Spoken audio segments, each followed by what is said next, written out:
Today is August 7th, and I know it's been so long since I've uploaded something. I've just been super busy. I'm getting ready to go back to college, and I'm hoping to get some videos out before I go back. But I've just been super busy with work and with everything. I'm interning as a assistant at my church, and so I've just been super busy, and I've been preaching at different places, and so I have not had as much time as I thought I would. But today is August 7th, and I'd like to share some practical principles from Proverbs. I've been thinking about doing a series on that, and when we look at Proverbs, it is the book of wisdom, and there is so much wisdom that comes from Proverbs, and I really love Proverbs 7 because it's very applicable to young men my age, specifically because it addresses the strange woman, but also because it has just some very practical principles. And so I'd like to look at Proverbs 7 very quickly. Verse 1 says, "My son, keep my words and lay up my commandments with thee. Keep my commandments and live, and my law as the apple of thine eye."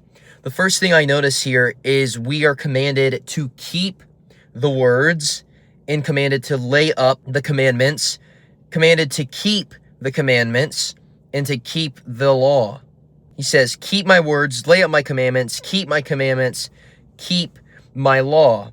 Verse 3 says, bind them upon thy fingers, write them upon the table of thine heart. In my Bible, I put internalize and memorize. This isn't just a surface level comprehension of the commandments, of the scriptures, of the words of wisdom, but they're binding them upon thy fingers. As I have this ring that I use, that I have to signify a promise that I've made to the Lord, as I am the bride of Christ, and as the church is the bride of Christ.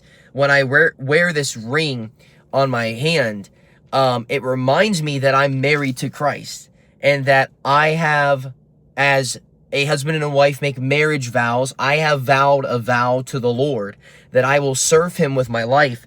And as we would wear this, as someone would wear this ring to signify their marriage, to signify the vows that they've made, Scripture tells us to bind wisdom, the commandments, the words, the law, to bind them upon thy fingers and to write them upon the table of our heart.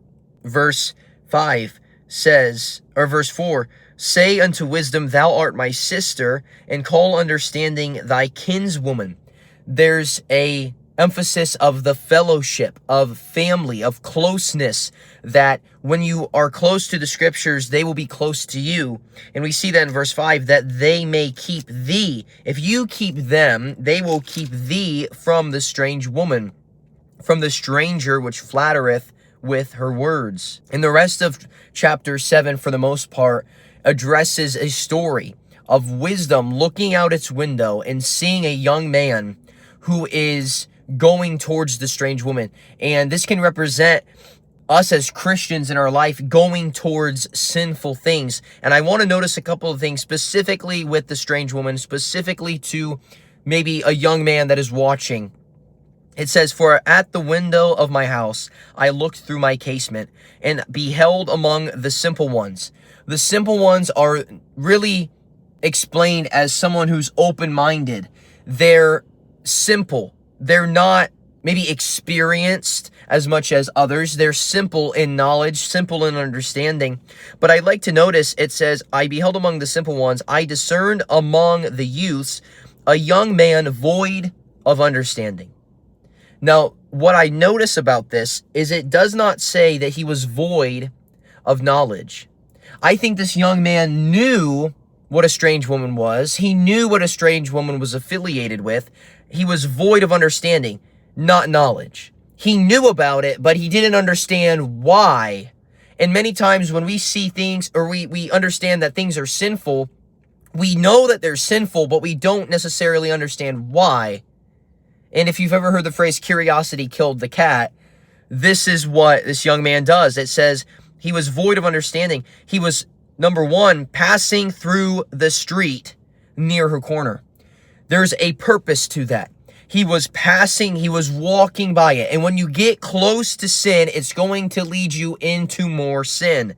Number one, he was near her corner, passing through the street near her corner, and he went the way to her house. It wasn't that he was just passing by.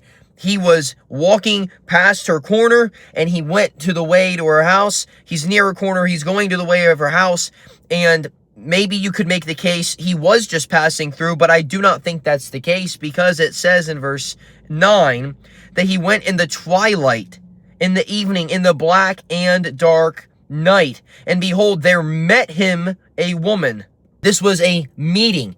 This wasn't just a situation of happenstance, of something that just came up. He was near to her corner. He went the way to her house. He met her in the darkness. They met intently.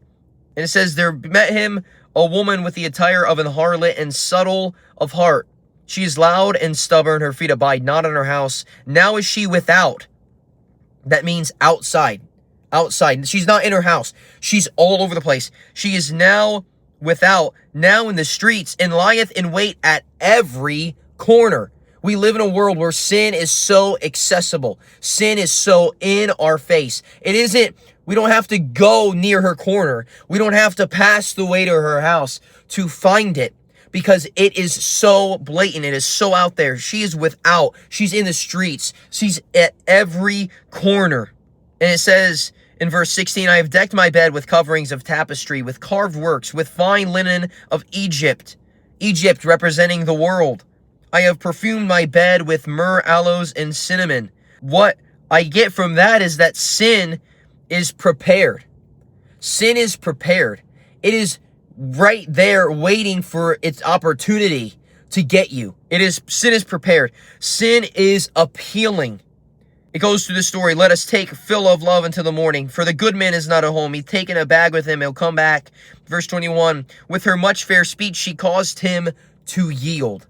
He gave in. With the flattering of her lips, she forced him. He goeth after her straightway, as an ox goeth to the slaughter, or as a fool to the correction of the stocks. We see the consequence of sin.